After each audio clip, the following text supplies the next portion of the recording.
I'd like to say good morning and good evening, everyone.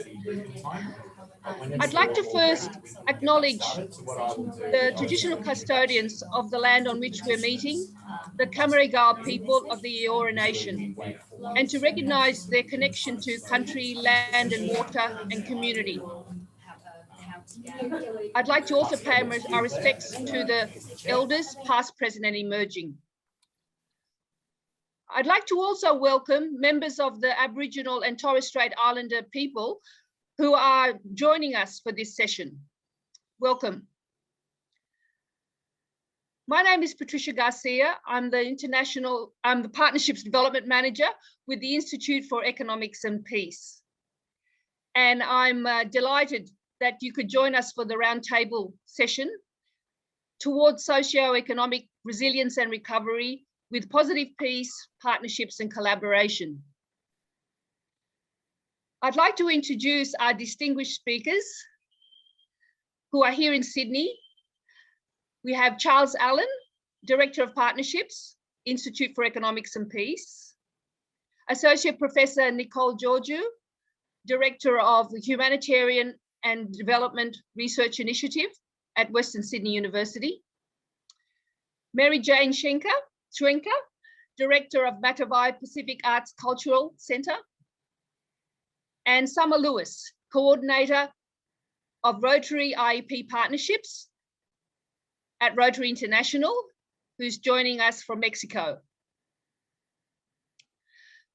With the program, we'd like to just start by saying that we'd like to have the presentations from our speakers, and that will be followed by a Q&A session where we hope that you'll be able to ask questions to the speakers.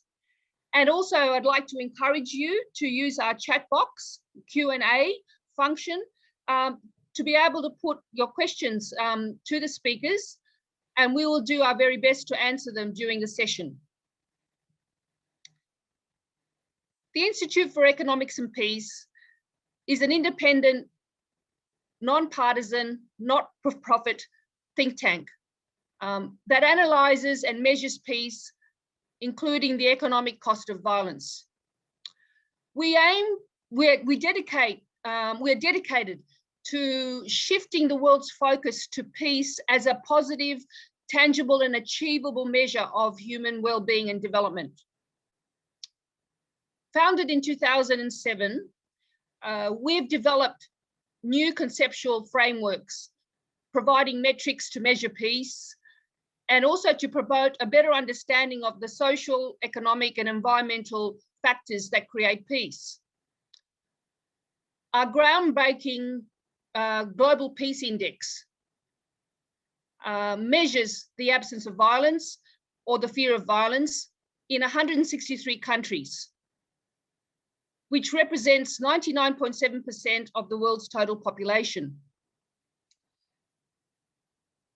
Just recently, we launched the 2021 Global Peace Index, which is now in its 15th edition.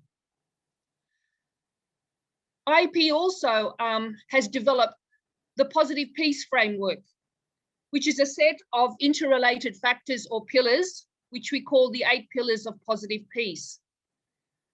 And this is a useful tool that helps to foster peace and sustainable development, to take actions, find solutions and collaborations within and across communities.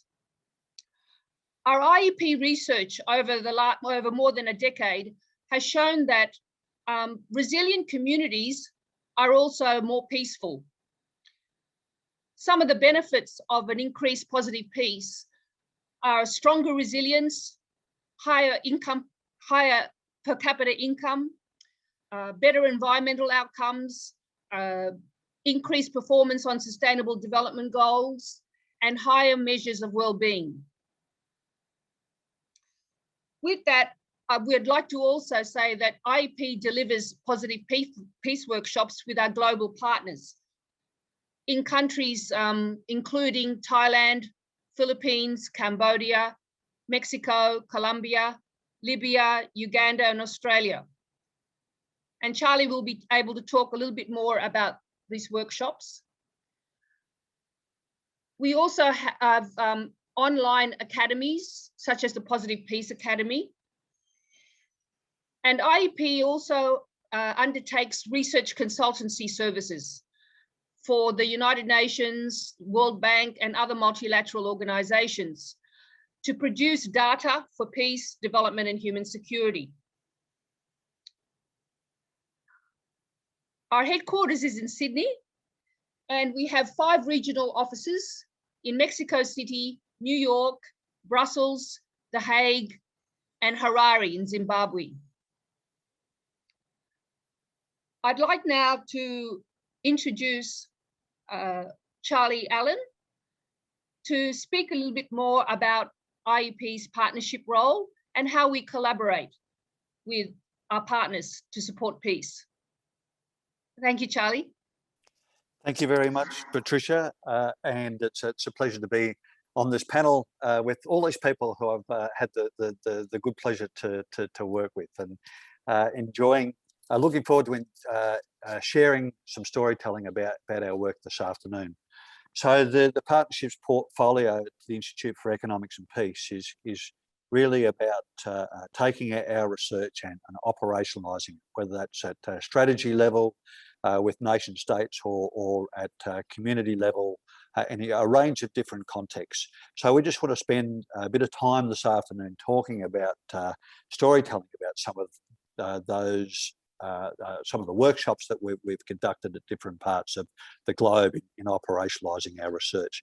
Before I move on to that, I thought I would show a very short video clip, which is a bit more advertising for Institute for Economics and Peace, I guess, but it certainly brings in a viewpoint from a range of people about the research and also the application of that research. So I'll just share screen with you now and go to video.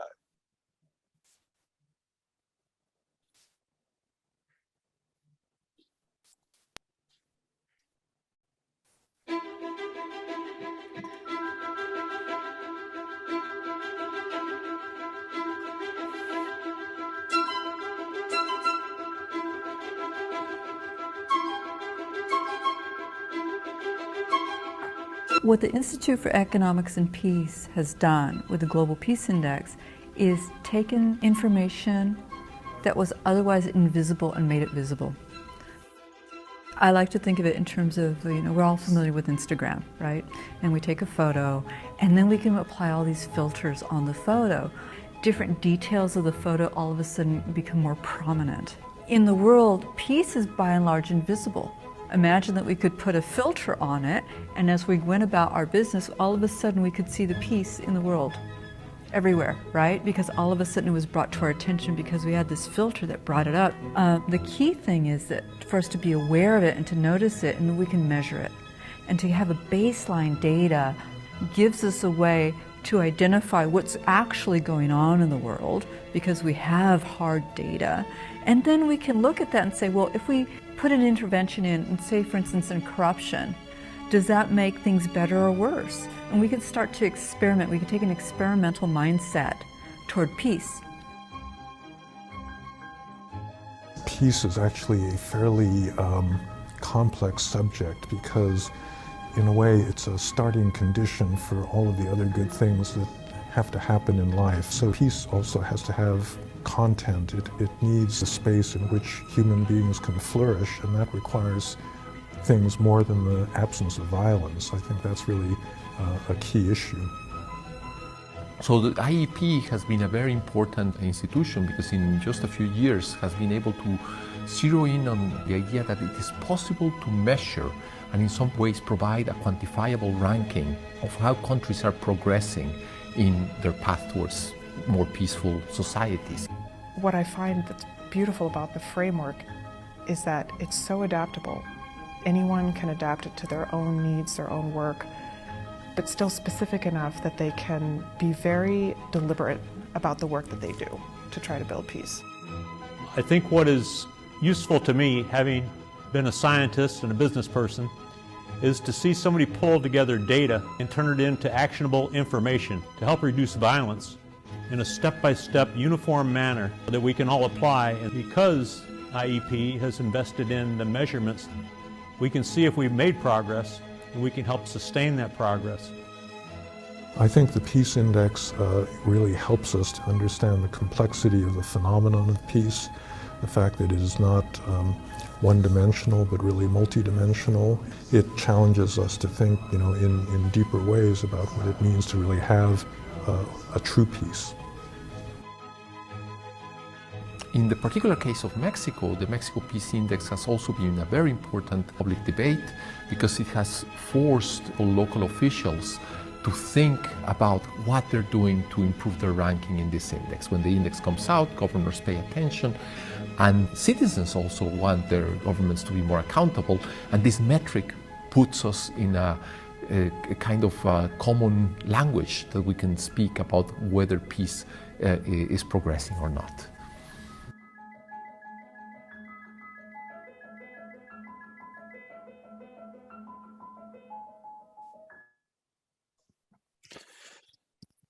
Thank you. And that video clip was shot at our Positive Peace conference a couple of years ago. I forgot when I decided to show that video clip that some are also featured in that video clip. So some of you are getting plenty of exposure today. I'll just share screen once again, and I'll share a few slides with you. So Patricia certainly did a good introduction to Institute for Economics and Peace and our research. Good morning from London and good evening here from Sydney, Australia. I'm delighted to welcome you to the 14th Global Peace.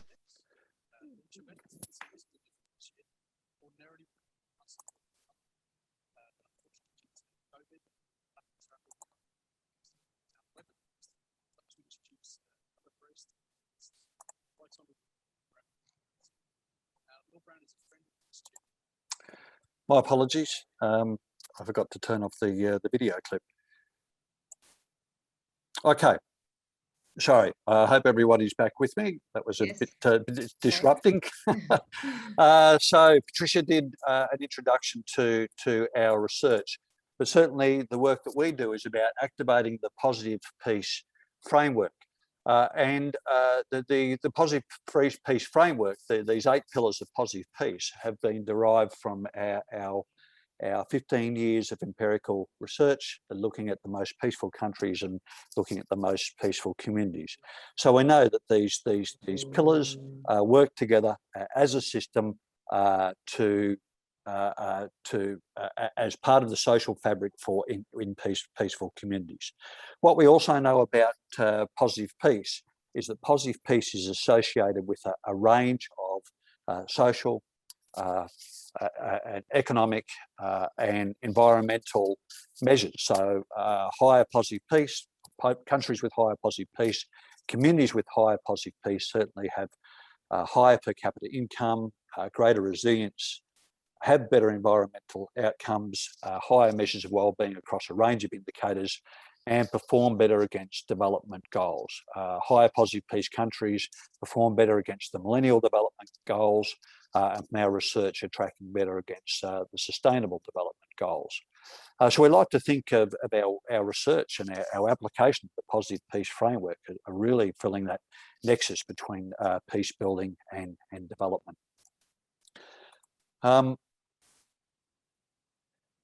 Wow, this video is causing me all sorts of problems today. Okay, some other points of difference with the positive peace framework and the application of positive peace is that it's a self-determined process. It really gives agency to the actors who are engaging in our workshops or engaging in the application of positive peace.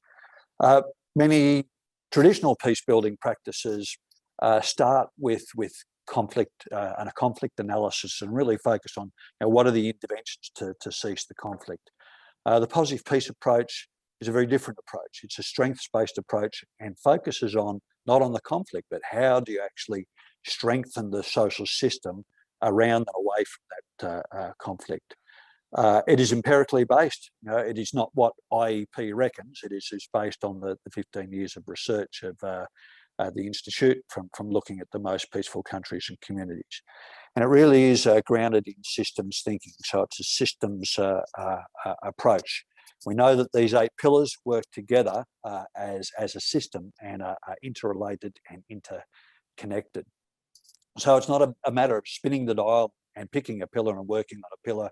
It's thinking about the whole system and how you can most effectively nudge that system, which comes to that point of incremental shifts.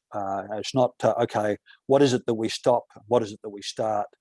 So what is it? How is it that we can influence that system, change norms within that system to incrementally nudge it towards being more peaceful?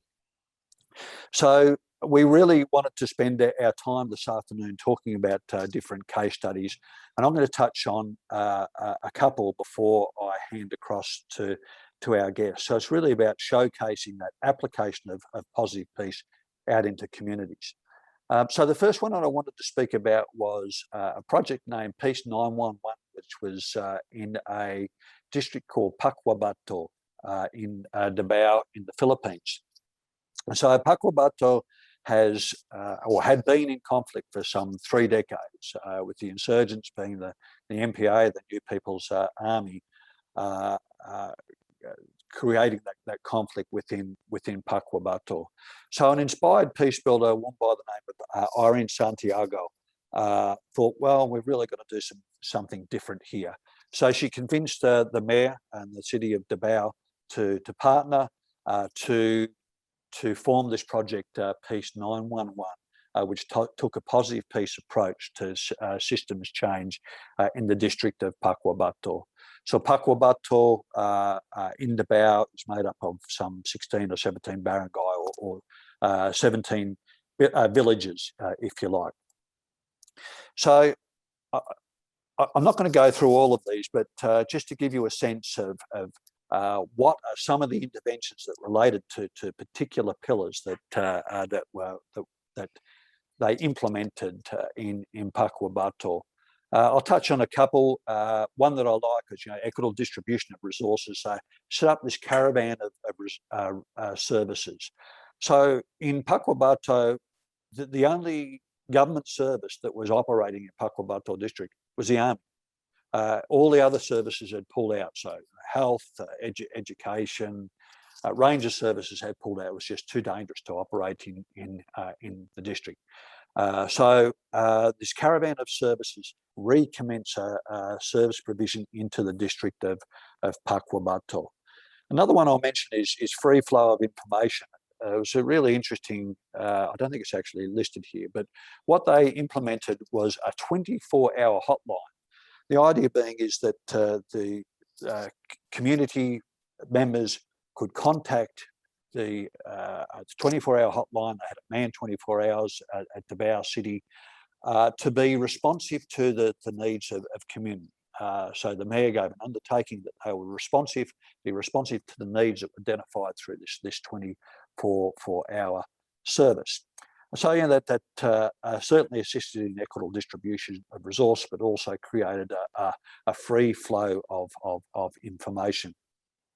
What was really interesting about this particular initiative is that the NPA, the insurgents, chose to use the 24-hour hotline as a means to broker a surrender. Now, this was never an intended outcome of the project. The project was always about, how do we strengthen the system. But what had happened is a byproduct of the project is it created a safe environment for the insurgents to surrender, which they brokered via this 24-hour phone-in line, and 97 insurgents surrendered. And if you think about it, like their only option to surrender before was either via handing themselves into the army, which probably would have ended in incarceration or possibly worse. Okay, I'll bring it back on shore and talk about a localised project very, very briefly. And this is linked to Mary Jane's project, who she's going to talk about shortly. So we partnered with Multicultural New South Wales with their Compact grant process. And another partner in this project is Western Sydney University. Here, in this particular workshop, the community partner was GLAPID, or the Great Lakes Agency for Peace and Development. What you can see here are some of the participants from that workshop who are engaging in deepening their understanding about a particular pillar. Over a series of period of 3 days, they built their understanding of the pillars, how the pillars work together as a social system, that systems thinking, and then used this simple template to start to think through how they could see application of the pillars within their community. First, they did this at an individual level, and then came together and start to bring together their ideas to form a concept for a project. And the concept that they developed was a Pathways to Employment project for the African Australian diaspora community in Western Sydney. So I'm not going to go through the details of the project, but that project is now underway. With the leadership being provided by the workshop, the young people who are the workshop participants. There's a number of streams to their project to deliver on that outcome which they designed on that positive peace framework. So application or positive peace workshops, as Patricia said at the start, we conduct them in a wide range of contexts across the globe. What you're seeing here is a training of trainers workshop with some community workers in the Moroto region of Uganda, this group work with the Danish Refugee Council. So we train them up, skill them up in the application of positive peace through a positive peace workshop model. Here's that very group delivering a workshop in the Karamoja region of Uganda.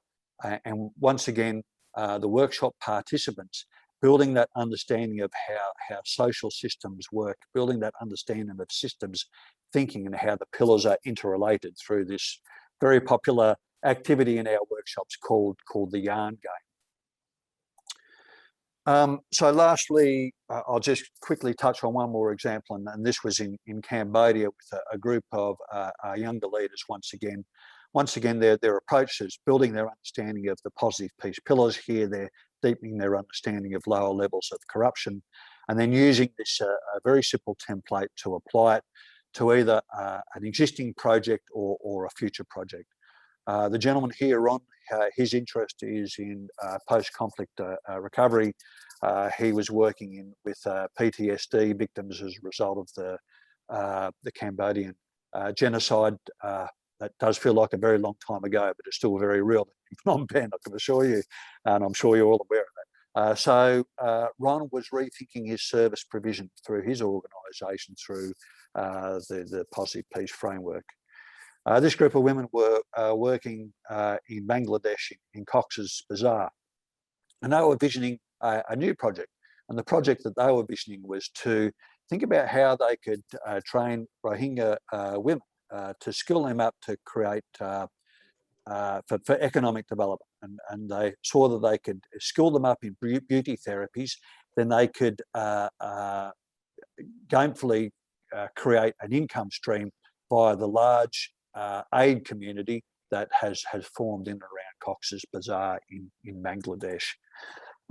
So as Patricia said, there's a whole range of ways that we activate positive peace. We've focusing today on that approach of positive peace workshops, but we also have our ambassadors program. There's a whole range of ways we form strategic partnerships to activate positive peace, and also our online academies, which are all available free for anyone who wants to engage with them.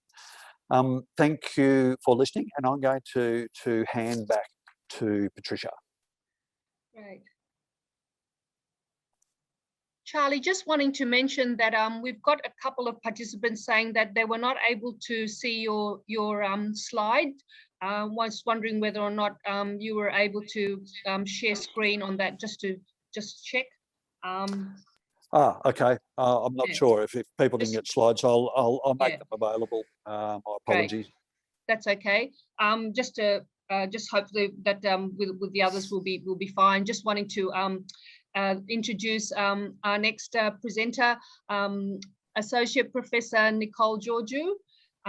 As mentioned, Nicole is a director of HADRI, the Humanitarian Development Research Initiative at Western Sydney University, and Western Sydney University has been our partner in a program of conducting positive peace workshops with 5 different community groups.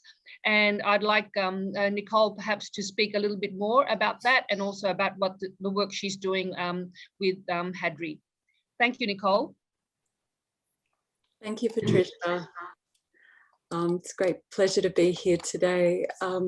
I will really concentrate a little bit mostly on the project that we are at Western Sydney University working on with IEP, the Institute for Economics and Peace. When I talk about it, I will in particular be referring to our partnership with Matavai, so as to link in with Mary Jane's presentation, which I think might follow mine. But I just want to come back to the title of that research project, and the title is The Positive Peace, Cultural Wellbeing and Youth Agency Initiative.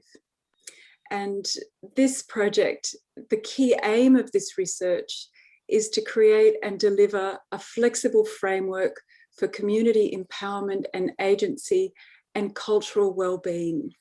So while the partnership with IEP has been really valuable in that IEP provides a framework or the bones for positive peace and community cohesion, we included in this research the concept of cultural well-being, because we believe that communities or groups within communities that are experiencing high levels of cultural well-being are better able to engage in dialogue and better able to participate and develop social cohesion.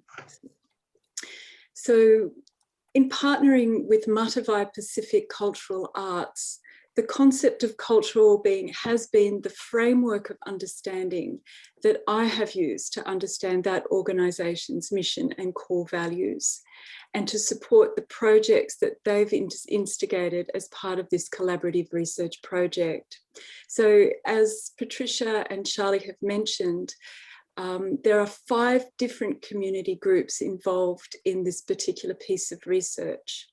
And there is one academic mentor who works with each community group and IEP to assist in not only doing the research, which is sort of co-designed, but also to instigate or to develop a project, a positive peace project with that organisation. But I want to come back to that idea, that concept of cultural well-being. So what is it, and how are we using it in our research? So cultural well-being is a holistic conception of well-being that draws on Indigenous communities' understandings of well-being. So it includes conceptions of culture, of strength, of self-determination, spiritual links to land, connectedness to ancestors and between individuals, community, the greater universe, and creative practice. While the concept of cultural well-being has its roots in Indigenous knowledges, in my view and in the view of the research team, this conceptualisation of well-being is relevant to all human beings, because such conceptualizations move away from narrow scientific models of well-being that tend to focus on the physical or on psychological health. And it moves toward an approach that instead emphasizes the creative, spiritual, cultural, and ecological nexus. So cultural well-being is a dynamic concept comprised of elements including cultural values, beliefs, relationships, It's concerned with income, home, identity, and combined with experiences such as the sense of being, feeling, thinking, creating, and producing. And these concepts and elements converge or diverge at various times throughout one's life. So one throughout one's life cycle has higher or lower senses of cultural well-being or experiences of cultural well-being.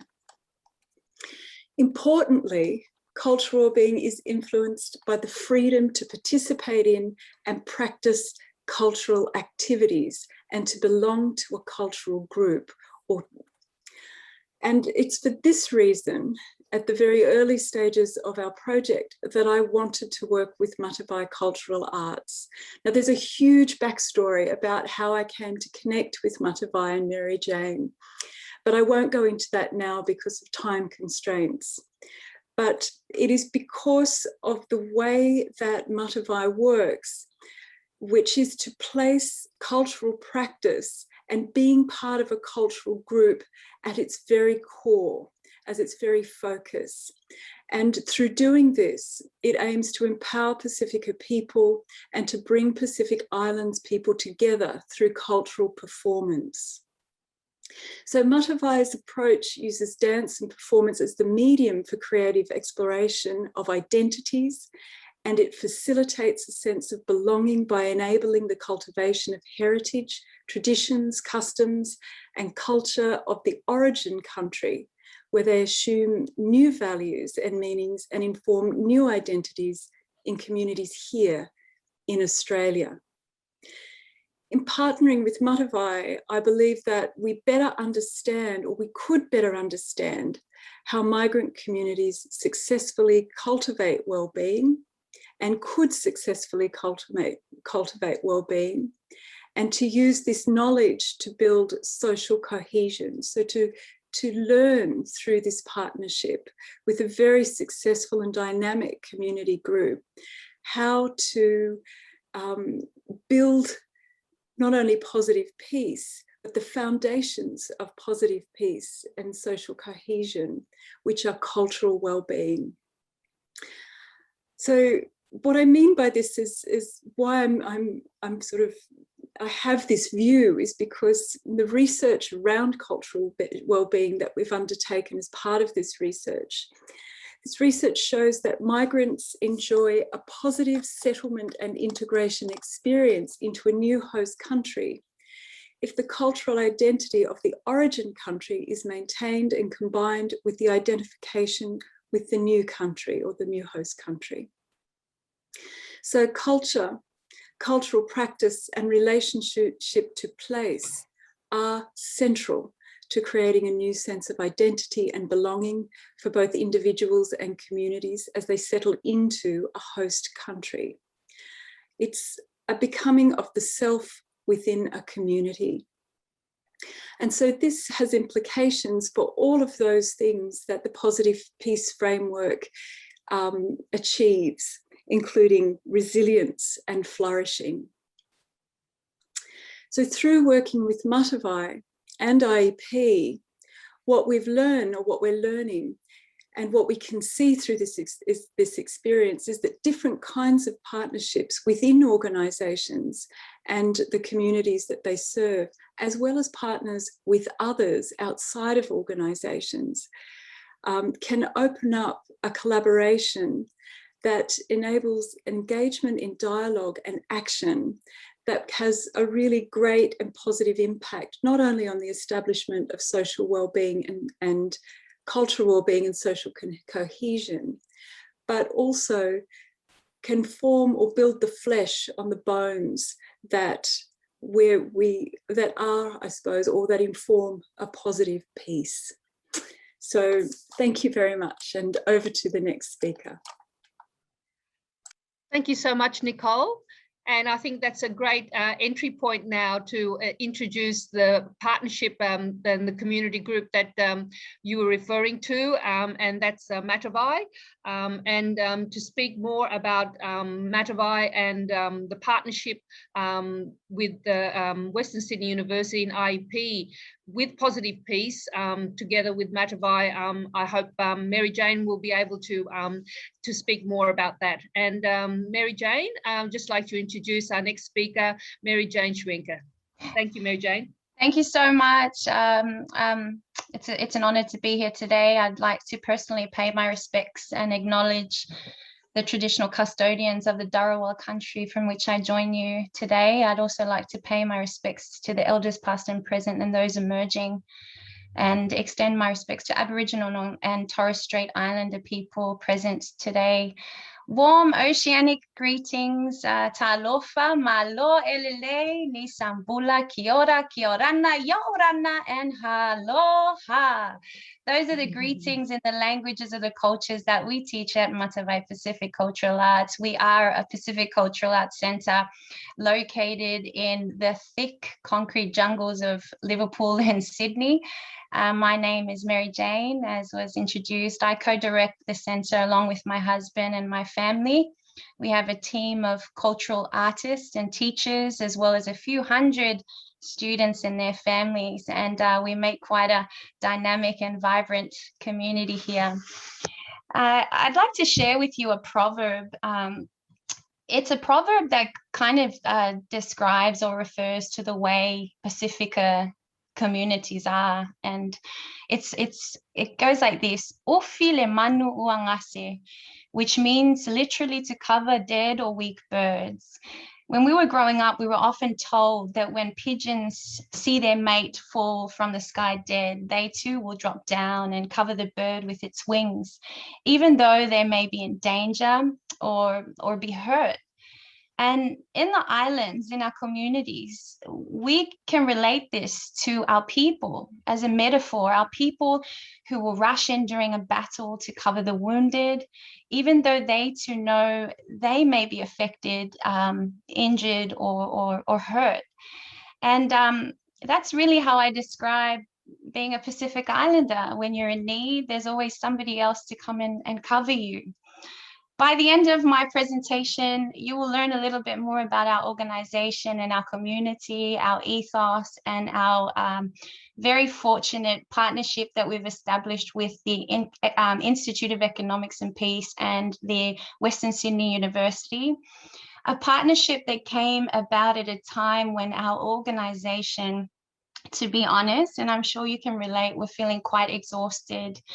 2020, proved to be quite an arduous journey, as I'm sure you may have experienced. Although we did get through 2020 quite successfully as an organization, we achieved more than what we could ever imagine. We implemented new ways of doing things, which means we created an online arm of our community, because we, of course, had to close down. And that meant that our community expanded and reached locally and internationally. So the collaboration at the time came at a perfect time, because it also offered us the ability to learn new concepts and also increase our cultural well-being strategies to ensure cohesion and sustainability of our organization. Matavai, as Nicole touched on, we promote the teaching of positive fundamental aspects of Pacific Island cultures through dance and music, language and history, performing and creative arts. And we often refer to a quote by Marcus Garvey. It goes, "A people without the knowledge of their past history, origin and culture is like a tree without roots." We were established in 2013, created to teach young people about their Pacific cultural heritages in a safe and supportive environment. We are a place where Pacifica people can unite, you share, connect, learn, grow, and understand their history in order to protect and interpret our cultural past, as well as link us to who we are today and into our future. Matavai was established as a reaction to the negative stereotypes and stigmas surrounding our Pacifica people, in particular our young people. So as parents, as artists and elders, I guess, it was our way of covering our young people and ensuring that our cultures perpetuate in positive ways, especially in diaspora in Sydney. We promote a united Pacific. We are in an era, in addition to COVID, we're in an era of climate change, as you may know, when the Pacific Islands are at the front line. You know, we often think that our islands, they don't finish at the water's edge, and the seas, they're lanes to each other. We often tell our students that if anyone were to portray or speak of you as small or anything less than what you are, let it be knowing that they're not. Let me just find my page. That they're not. Sorry, guys, I've lost my train of thought.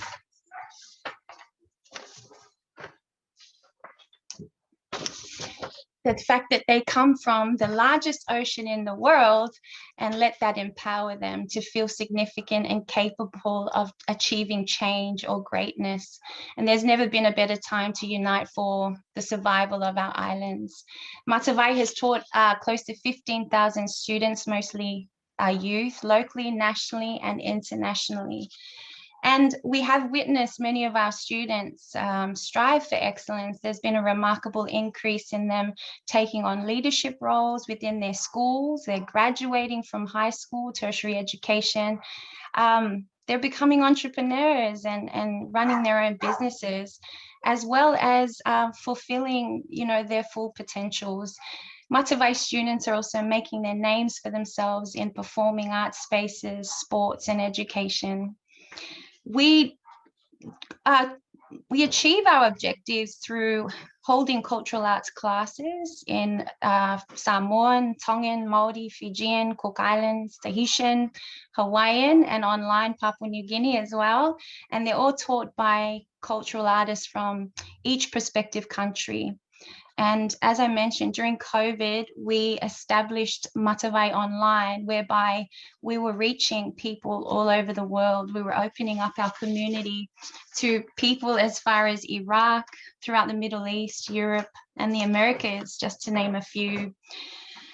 It was through this work, as Nicole touched on, that Nicole from Western Sydney University learned about our work. Our Māori teacher, who was completing his work placement at Matavai, he couldn't travel to Nepal because of COVID. He had completed the work placement and done a presentation about the work that we'd been doing pre-COVID and during COVID. And that is when Nicole heard about our work. So in addition to all the classes, we were also filming 2 major concerts, finding other ways to keep our community going. As you can imagine, when we reunited with our kids in person, there was a lot of emotional increase in mental illness, and a lot of our families were impacted. So we had to find new ways and strategies to help support our community in addition to teaching them culture. By January 2021, we consulted with our tutors and reflected on the work and looked forward to what we wanted to do in 2021, despite being, tired. And we then talked about weaving or storytelling, weaving our cultural dances together, the collaboration between our artists, but telling our stories through a film rather than just a cultural show. It was just a dream at the time. A couple of days later, we received a call from Nicole from the Western Sydney University advising us of the partnership with the Institute of Economics and Peace and the researchers from University of Western Sydney. And Matavai was to create a positive peace project for Pasifika communities as part of the research project. And it was funded by compact grants from Multicultural New South Wales. The true bonus for us at that time was the opportunity to learn new strategies. It was truly invigorating to meet and feel heard and seen and acknowledged as a community group by the two organizations or institutions. So that exhaustion soon turned to excitement and motivation. And for us, culturally, it was a sign to keep going and telling our stories. IEP facilitated a 3-day workshop. It was timely. We learned about positive peace, the definitions, how positive peace was measured. It was so interesting. And we brought together a team of 14 people, which were made up of tutors, the parents, and youth. We got to discuss and analyze our own governance and looked at ways at it through the lens of the positive peace frameworks. The more pillars activated in governance, the stronger the outcome. And so we took the frameworks and worked it into the strengths of our community. And that was motivating for us. It gave us an opportunity to discuss with our teams, implement these strategies, and took into considerations the pillars of peace, which include free-flowing information, well-functioning government, equitable distribution, just to name a few. But there are 8 pillars of peace all up. We were given tools to help us achieve positive peace, although much of it was what we were already doing. However, it provided us a language to communicate complex concepts, to draw on, concepts that were already deeply embedded in our practice. It was shown to us that the concept of positive peace, the benefits, would mean a higher capita, resilience, better environmental outcomes, higher measures of well-being, better performance, which was directly in line with what we're about as an organization. So it was something that we needed at the time to sustain us through this unprecedented time. We presented our idea about the film that we had discussed in January, and it was agreed on that it would become our Positive Peace project. We looked at ways to strengthen our team by providing workshops to upskill our community. And part of the film means that we will involve our community. And I don't mean our immediate community. I also mean our wider community, Pacific community, and working closely together to create the film, the dances, and stories. We are drawing on strengths of our parents now. In the past, we often would focus on our students. And through the workshops, we realized that we needed to draw on the strengths of our parents as well, the people that are sitting in the waiting rooms, and there are plenty of them. So now we have communicated as part of our communication model, or the free flow of information. We've been tapping into parents' strengths and delegating. And the logistics are being strengthened, which is supported by our Positive Peace Committee. We created a Positive Peace Committee, again, made up of parents who are professionals, tutors, and our youth. And we come together every 2 weeks to discuss the progress of our project. We have come up with a methodical project management team, which has given us 3 project managers and parents and a film producer, as well as we have assigned a director. Our producer is also part of another organization, and she's come on board just for this project. So we've built partnerships with other people in our community. From this, our producer, in collaboration, has written for us a 3-year strategic plan, which we've never had before. The partnership has certainly enabled us to take the pillars of peace model and apply it to our organization, one of which we have also now established. One of our parents, our mums, who is a registered counsellor, she is now a volunteer at Matavai and helps support anyone who needs to talk, or will put people in contact with other services that she has. We collectively looked at our weakest pillar in our organization and are focusing on strengthening it. And we do try to think through the lens of the positive peace pillars as much as we can. Lastly, I'd just like to share with you our Positive Peace project, our film. It's titled Mataala. Mata'ala means eyes wide open in some of our Polynesian languages. And the story highlights positive and defining values, stories, songs, and dance from 6 Pacific cultures, which is, Fiji, Samoa, Tonga, Cook Islands, Maori, Hawaii. The social and cultural challenges told through the film are challenges that resonate with our Matavai youth and Pacific youth of diaspora in Sydney, and we believe will resonate with other Indigenous people and minority groups around the world. Mata'ala tells of a story about a young Pacific Island girl named Mata, who is battling different cultural realms. She learns to value the multiplicities of her culture that run through her blood and the importance of passing on Pacifica stories and art forms. The majority of our work will be conducted by our staff, students, and our team, and it will be an ongoing project because making a film will require a big budget and a lot of time, we've discovered, and we've come up with a timeline. We're hoping to have our script and some of our scenes recorded before October.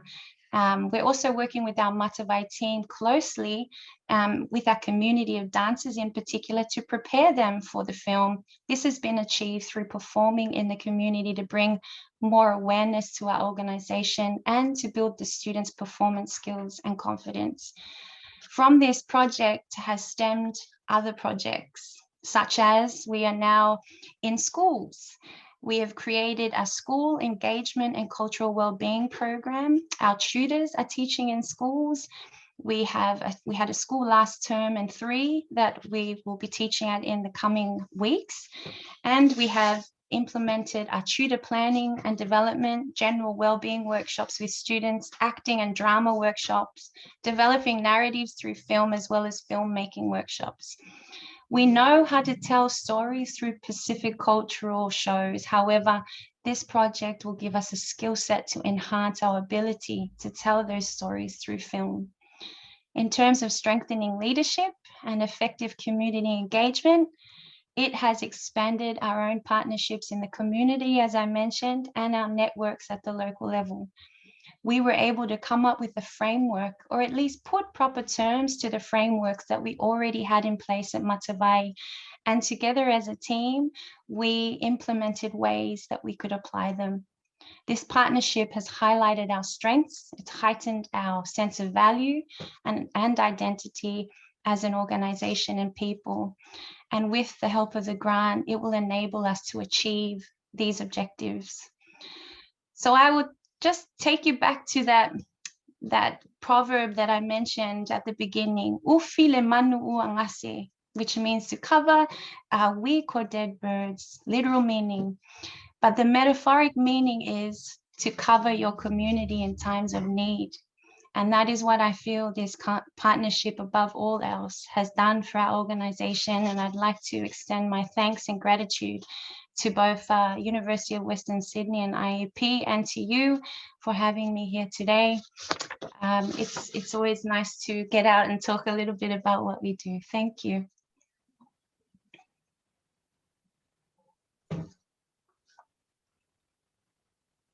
Great.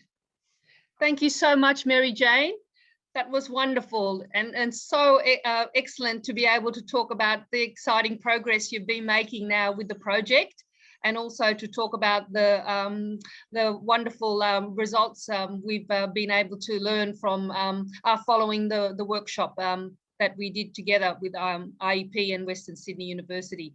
Thank you so much. And just moving on now with the time, I just thought we just could perhaps Charlie might be able to introduce Summer for our next speaker, please. Certainly, it's a pleasure to introduce Summer, as always. So Summer and I have certainly had a professional relationship for some time, and it dates back a number of years. Summer has been a very active peace builder. She's currently working with Rotary, and part of her role within Rotary is to manage the Rotary's partnership with the Institute for Economics and Peace.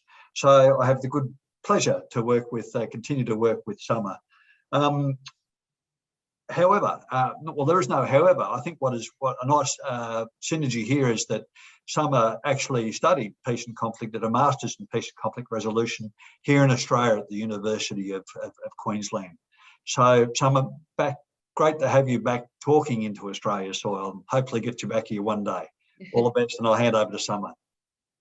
Thank you so much, Charlie. Yes, I was just thinking, I think we first met at the Rotary International Convention in Sydney in 2015.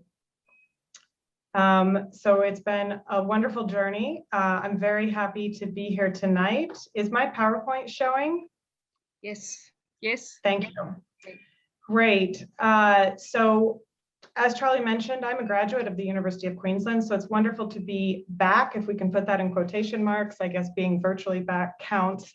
I'm coming to you live from Oaxaca, Mexico. I've called Mexico home for 8 years, and this is where I currently work online remotely. It's a bit late here. We're past 11 p.m., so please forgive me if I stumble a bit tonight, but I was very excited to have the opportunity to be part of this table, this round table. Thank you so much, Patricia and Charlie. Thank you also, Nicole and Mary Jane. I'm very inspired by the projects that you're working on, and excited to share more with you about the Rotary IEP partnership.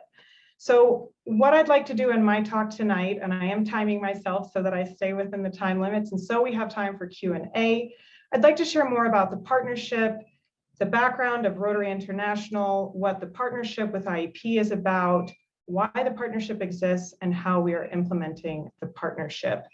So just to get started quickly, Rotary International, for those who may not be familiar with it, is an international service organization. It's made up of 1.2 million Rotarians worldwide and 200,000 plus young Rotarians or Rotaractors.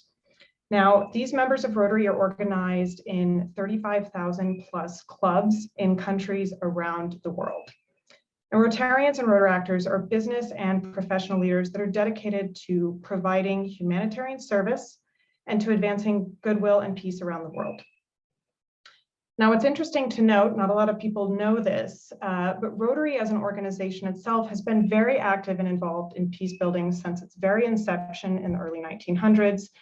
Rotary was present at the founding of the United Nations, for example, in 1945. Rotary was fundamental in collaborating on the creation of UNESCO, the United Nations Educational, Scientific, and Cultural Organization. And at present, Rotary commands high-level consultative status with the UN Economic and Social Council. So just sharing here a bit of Rotary's credibility and the respect that they've received as a peace-building organization. Rotary's work revolves around 7 primary areas of focus, and there's some little icons here that you can see. These areas of focus include basic education and literacy, maternal and child health, peace building and conflict prevention, disease prevention and treatment, water sanitation and hygiene, community economic development, and the environment. So these areas of focus really guide the work that Rotarians and Rotaractors do within their club at a local or international level. As you can see as well, these areas of focus really connect and align with the UN Sustainable Development Goals, and in addition with the Institute for Economics and Peace's Pillars of Positive Peace. So peace in Rotary, it holds a very unique status. And within Rotary, we approach peace not as just an abstract concept, but as a living dynamic expression of human development. And as a humanitarian service organization, peace is a cornerstone of Rotary's mission, and it's one of the main ways in which Rotary members make their mark on the world. Now, specifically within the peace building and conflict prevention area of focus, the key activities that Rotarians and Rotaractors carry out generally focus around a few different areas, and these are community level training in conflict prevention and mediation, youth peace building programs, socioeconomic initiatives in conflict-ridden regions, and fellowships and scholarships like the Rotary Peace Fellowship for promising global leaders. So within just the span of my first 4 minutes, I've mentioned the word peace many times in this conversation.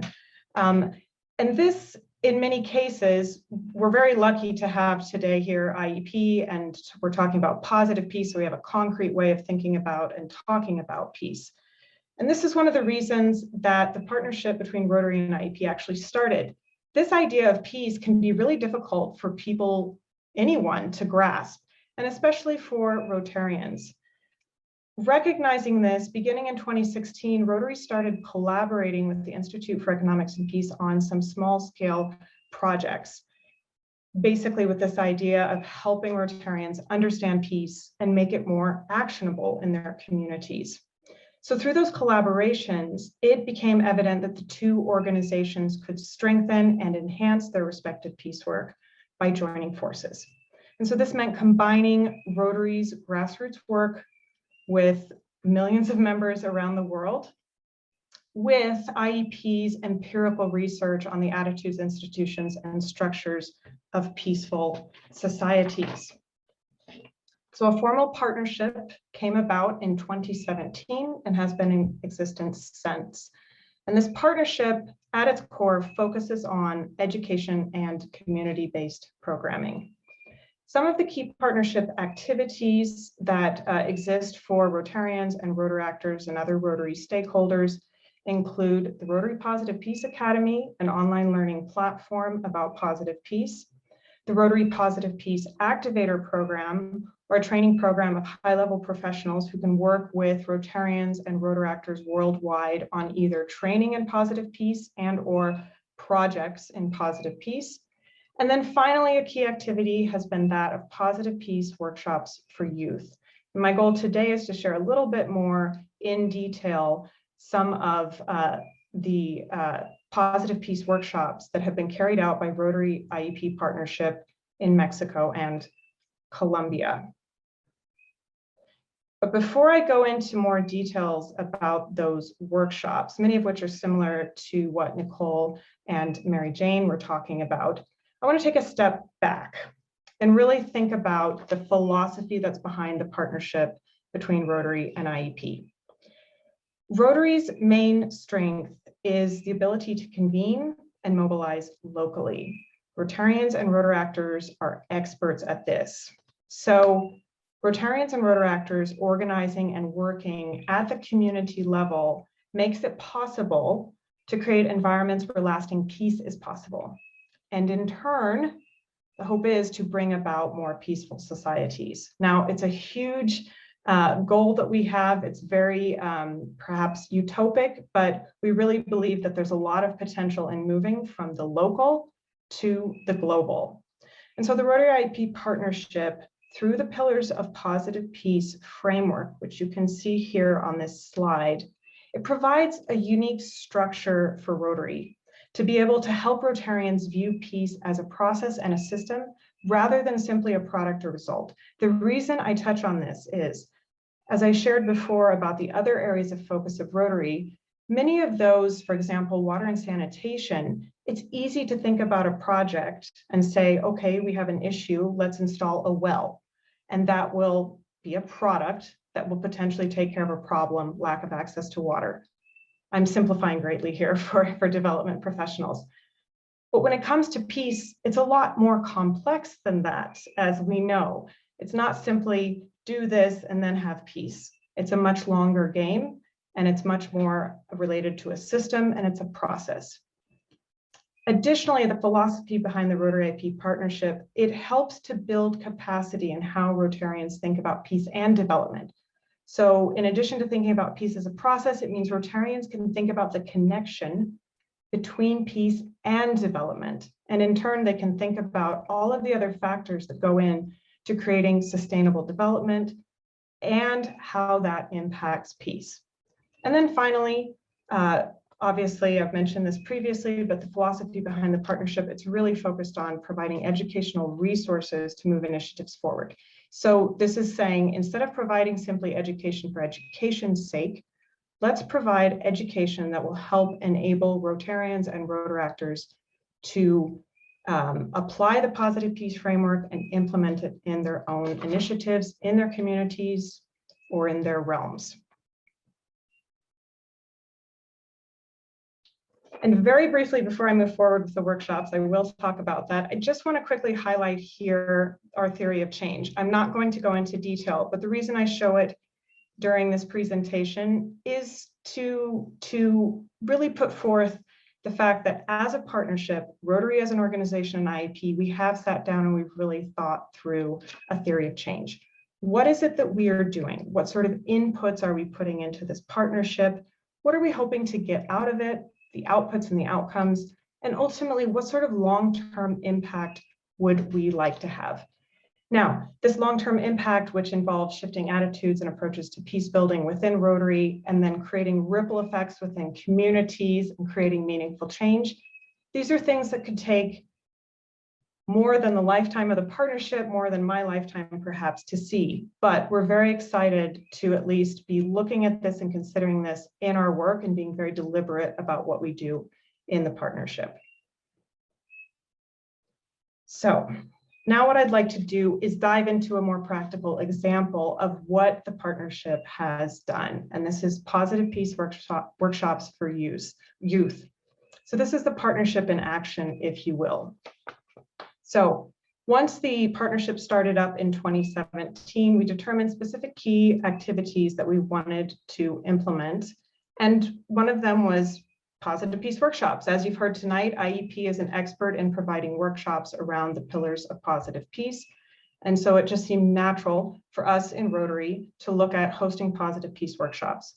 So these two workshops, we decided on Mexico and Colombia. And this was in part based on having strong Rotary presence, strong IEP presence as well in these countries, as well as if you get into the Global Peace Index, for example, and you know of the current situations facing Mexico and Colombia, there are countries that don't rank as well on the Global Peace Index. There's a lot of need for peace and also a lot of energy and interest in peace coming from Rotarians and Rotaractors. So these workshops took place under the umbrella of the Rotary IEP partnership, but incorporated a variety of actors. You've heard about some of these actors tonight from my fellow panelists. In our case with Rotary, this included local and international Rotarians, international and national organizations, an international foundation, for example, the Rotary Foundation, which provided the funding for the workshops. But overall, the overarching coordination team that involved myself, area focus manager with Rotary, the Institute for Economics and Peace, our fellow IEP colleague in Mexico, as well as the offices in Sydney. And then finally, another organization called Partners Global that are experts in facilitating peace building workshops. Now, there's a lot of similarities between the Mexico and Colombia workshops, one of which is that they had the same objectives, and these were to enhance the knowledge and skills of participants in positive peace, to equip participants with methodologies, practical tools, and frameworks to devise innovative solutions in their own communities, and to build a broader, stronger network of young leaders. Both of the workshops in Mexico and Colombia employed a unique multi-phase approach that went beyond simply hosting a one-time event or one and done, and instead to include pre and post-training accompaniment, as well as a strengthening of capacities or a training of trainers component. And finally, both workshops included a very strong monitoring and evaluation process. So without wanting to dive into too many details for the sake of time, I'll just share a bit about the Mexico workshop and then the Colombia workshop. So the Mexico workshop in 2019, it actually built on a previous workshop in 2017 that had taken place prior to the formulation of the Rotary IEP partnership. That 2017 workshop trained 300 plus Rotaractors and university students from across Mexico in a national workshop. For the 2019 workshop, it was decided to really focus in on less participants, putting more energy into each participant. And in addition to a national workshop, a follow-up 2-day training of trainers was held for 37 of the most promising participants that were selected from the national workshop. Now in Colombia, instead of having a single national workshop, it was decided early on to have regional workshops. And part of this was based on one of the partner organizations, Partners Colombia, saying it's really important to think about context. Coming out of the Colombian conflict and looking at the differences across a very small country, it would be best if we focus on regional trainings. So 5 regional trainings were held over the course of about 6 months.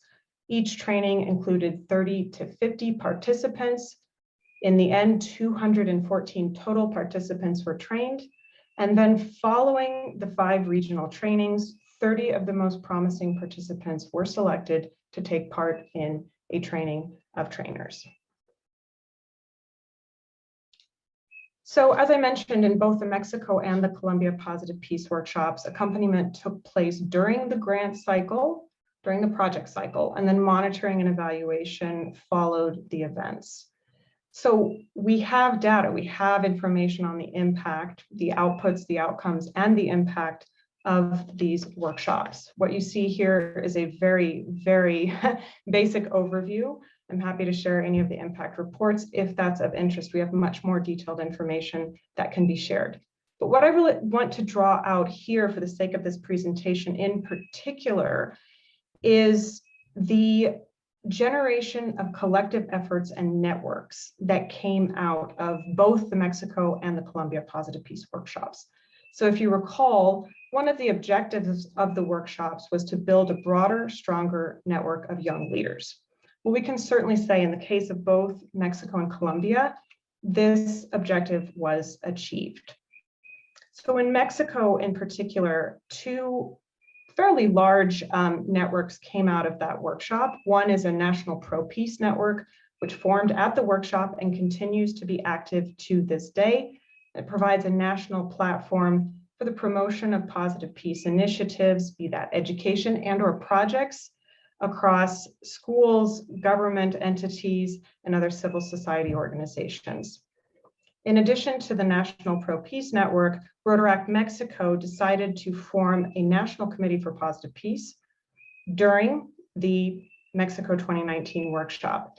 And this is important to note because the way that this official entity of Rotaract decided to form this committee, they were thinking very strategically and in trying to figure out how they could disseminate information about positive peace to more than 10,000 Rotarians in Mexico. And they were able to do that through their leadership structure. Now in Colombia, on the other hand, there has been a significant effort just recently coming out to push for a second large-scale workshop that would cover some of the regions that were not covered in the 2019 workshop. And that particular planning process is involving participants from the 2019 workshop. So we're seeing momentum that's continued following these workshops. Now, considering that I have very little time left, I'm going to very quickly breeze through some of the more detailed impact stories coming out of the Mexico and Colombia workshops. As I said, I have an impact report that I'm happy to share where you can get more details about this. One of the key processes during the monitoring and evaluation process was to look at not just capturing data about the outcomes and impact of these particular workshops, but to also look at the stories. You can tell from my colleagues, they've also shared stories today. Stories are really important and they tell us a lot about initiatives and how they work or don't work. The 3 stories I'll share briefly here, 2 are from Mexico and 1 is from Colombia. And they really talk about how workshop participants applied and are applying what they learned and the skills that they gained in practical, measurable ways. So the first example is Andrea Colotla. She's a Rotaractor based in Mexico. And she decided to really focus, following the Mexico Positive Peace Workshop, on implementing the pillars of positive peace in the work that she was doing with Teach Mexico, so an education project based, at that moment, she was based in the Yucatan. So she created a project to reduce risk behavior in secondary school children. She was able to systematize that project to then be able in turn to create a curriculum to share with other Teach for Mexico teachers so that they could continue giving this training. And as far as I know, she's still continued with this particular project and spread it to other schools in Mexico. And Aaron Zamacona is an individual who's worked in public policy, and he shared with us his story of how, following the Mexico Positive Peace Workshop, he was able to create a project in social entrepreneurship, incorporating the pillars of positive peace, and to implement that with women in Mexico City. He's also active in inserting positive peace in the youth political agenda of various political groups in Mexico. And then finally, from Colombia, Diana Rivera Parra. She was a participant in the Cali workshop, and just within the past 6 months, she had been working on this for some time over the past 2 years, but she was able to start within the past 6 months a diplomado, so a diploma on peace. So her goal was to say, I've been given this high quality information, how can I share this with others? So she created a high level 8-module, 105-hour diploma online that's now trained 50 individuals. So in summary, I feel like I'm rushing a bit. There's so much more to share, but I know I'm out of time. What I wanted to conclude with is just kind of taking a bird's eye view a bit of the partnership and some of the activities that I've shared about today. What we can say from the Rotary side of things that the partnership has made possible is definitely provided for Rotary a framework for peace work. And I, as someone working on the partnership, could then look at, well, what has it provided for IEP? And in this sense, it's provided that ability to operationalize the positive peace framework, to have boots on the ground mobilization via Rotarians and Rotaractors and other positive peace workshop participants and other Rotary stakeholders participating in partnership activities. So together, this partnership has really created the possibility for the formation of networks or coalitions between and amongst Rotarians, Rotaractors, and other civil society actors. It's important to mention, as I finish up here, what does this have to do with COVID-19? Well, of course, the COVID-19 pandemic has revealed challenges, but what we've actually seen in the partnership, or at least looking at it from my little microcosm of the partnership, is that there's been an increase in interest in positive peace activities online. Positive Peace Workshop participants are still continuing to be active. There's been a plethora of presentations and trainings online that we weren't seeing prior to the COVID-19 pandemic. Of course, this means that certain conditions have to be met. Participants need internet, they need access to a computer and time to be able to participate. So we want to recognize that that may privilege some people over others.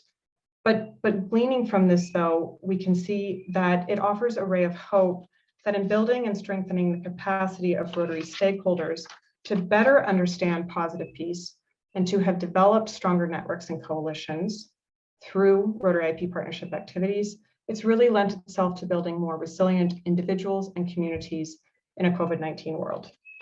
Thank you.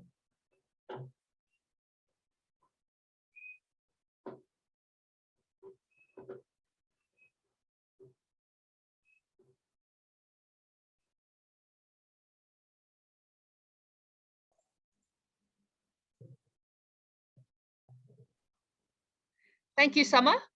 That was wonderful and really excellent presentation, and really got a very comprehensive overview of the nature of our partnership, and also how we've collaborated, and particularly some of the wonderful examples of the projects that you've been able to conduct and run, particularly in Mexico and Colombia.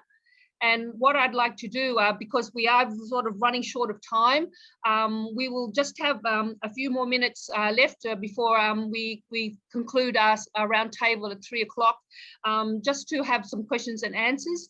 And I just would like, because of the shortage of time, unfortunately, we may not be able to go through many of the questions that have been put on the question and answer and chat box, but I'd like to start with one question for the panel, and just to ask the question, is it possible to have positive peace without justice? And what would the role of community service organizations be in positive peace? I think that's a very general question, which any of the speakers would like to answer.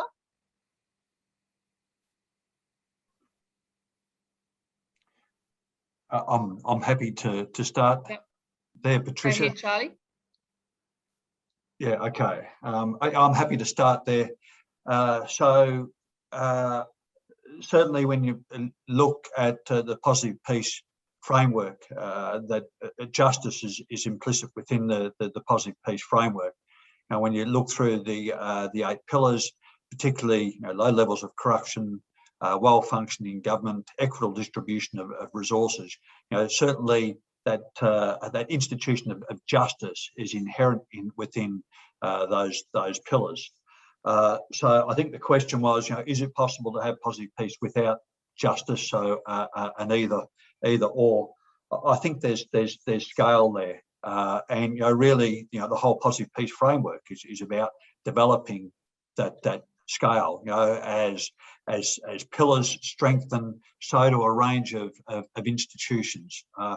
We didn't use the definition of positive peace today, but we use the definition of the attitudes, institutions, and structures that create and sustain peaceful societies. So by strengthening those positive peace pillars, it certainly strengthens institutions within communities, within countries, including justice. I hope that answers the first question. And the role and responsibility of CSOs, I think is probably pretty apparent from the discussions we've had today. From IEP's perspective, well, our work doesn't happen without CSOs. They are the boots on the ground, regardless of what the specific CSO has a focus on, whether it's service development, advocacy, activism, youth, economic development. We're reliant and dependent on CSOs to adopt positive peace framework as a way to either vision their work or to develop their work. I'll be quiet and open it to the other panel members. Would any of the other speakers like to add to that question? Okay, I'll go to another question, and it was, what is the role of culture in sustainable development, and how is it reflected, negotiated in the Sustainable Development Goals? Would any of the speakers like to start with that?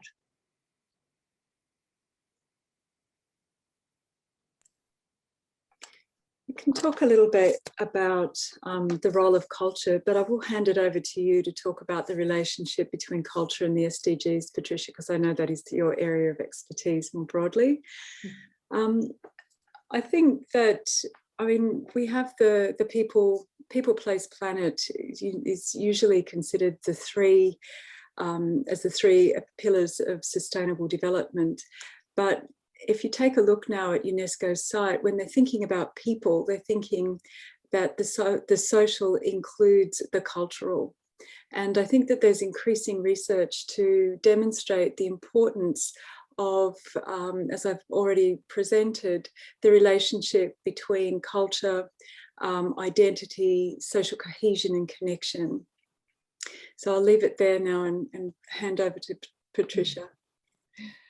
Oh, thank you, Nicole. Well, actually, I think that's great, and I think really, for me, the main really I feel contribution with the importance of culture and SDGs is that one of the key principles of the Sustainable Development Goals is the principle of leave no one behind, and underlying the concept of leave no one behind is the need for social, cultural, economic data and disaggregated data by gender, by ethnicity, and all different forms of what we call intersectionality, because in many ways, by looking at culture, you're looking at needing to look at people's not only their economic background, but also their social cultural status, their geography, where they came from, and also governance and many other areas that that involve what we call the word culture.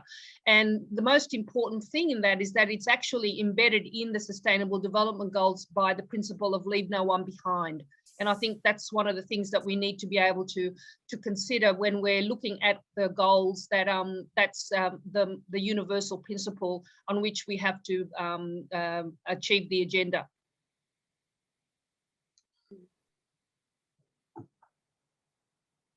Would anyone like else to add to that question? moving ahead, I'm just conscious that we only have a couple of minutes left, and I really think perhaps with the small time, we may just have one more other question.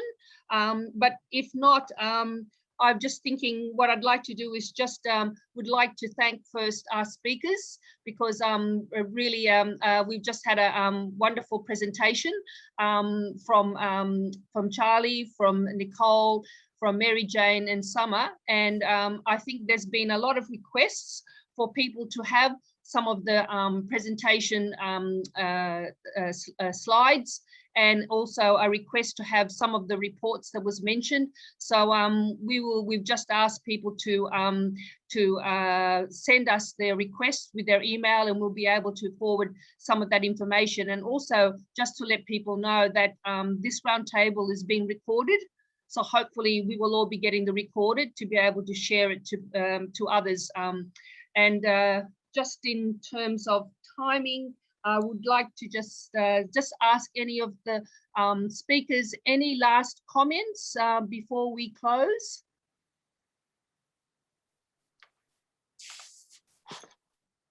I can't resist that. I have to jump in. I really encourage. I really hope that we spike the interest in the Institute for Economics and Peace, our research, and particularly positive peace. I really encourage you to visit our website, Vision of Humanity, which I'll drop in the chat. But a lot of the resources that we've talked about are available via Vision of Humanity.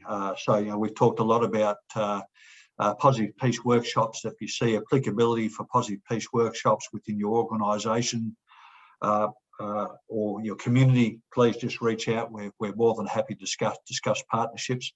But also there's a range of other resources and free resources as well, such as the online positive peace academies, and also the IEP Ambassadors Program for people who want to dive in a bit deeper. And I'll hand it on to my fellow panelists for other final comments. Great. Nicole or Mary Jane or Summer, would you like to make just some final comments before we close? Thank you for having me today to IEP, and nice to meet you, Summer, as well. Yeah, just in terms of culture, just wanted to, maybe something I didn't add was, for Pacific people, our culture is wrapped up with values. And when I mentioned before about our youth, in the stereotype, the negative stereotypes, a lot of it came back down to disconnection from their heritage, their land, and their values. And that's the role of an organization like ours, is reconnecting our people with their values, so that they can perpetuate and become, a person that reaches for excellence, because that is who we are as a culture and as a people, and historically. So I'd just like to say thank you again for allowing me to share that today, and wishing you all the best. Great. Thank you, Mary Jane. And Summer, any final comments, Summer? Well, I would say it's just been a real privilege to be here with you, Patricia, Charles, Nicole, and Mary Jane. It's also really great to learn more about other partnerships and other collaborations, and how they're doing their positive peace workshops and their activities. I'm very inspired, Mary Jane, by the words that you shared, and the proverb as well.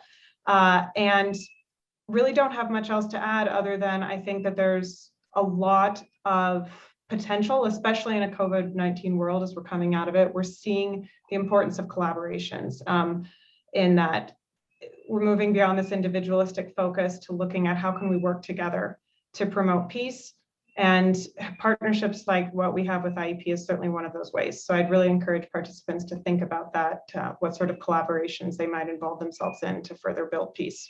Thank you. Thank you. Thank you, Summer. And Nicole, any final comments? Sure. I just would like to reiterate again, and I think, and point back again to the story that Mary Jane has shared about her experience and her organisation's experience, about the centrality of respect for and for understanding culture. And I think, but to also to think about when we come into these engagements about our own culture and how that informs how we interact with others, because we bring in particular assumptions as we engage with other people. And when I hear and listen to the stories that Mary Jane and the 14 people that joined into the IEP workshop shared, what is really apparent is that, you know, that culture informs the policies and institutions that Pacific Islands people were engaging with and coming up against as barriers often time and time again. And what Matavai was able to do, and also in partnership with IEP, I think, was able to, as Mary Jane said, have a language to understand what the values were behind those institutions and structures, which provided a tool for navigating them. But at the same time, investing in understanding and presenting their own particular cultural values and stance. And I think that that has opened up within this project really, really important spaces for dialogue. And I think when there's dialogue and respectful dialogue, which is one of the pillars of positive peace, we do have opportunities for action around creating positive peace in our communities. So I'll end it there. I think I've spoken more than any others in this conference. Thank you so much, Nicole. Well, I just think now we're closing up now to close. We're now reaching the close, and I'd like to say a big thank you to all our speakers. It's been a very stimulating, very insightful presentation by all our speakers. And I think on behalf of IEP, we've been just really privileged to have the partnerships that we're having with Rotary and also with Western Sydney University and Matavai. And for me, it's certainly giving me a lot of optimism and definitely enthusiasm to keep creating momentum and creating opportunities for our partnership. And we can see that by working together in partnership and collaboration, we are seeing that we are able to shift this mindset towards peace as a positive and achievable measure of human well-being, which is one of our aims with IEP. So congratulations and thank you very much.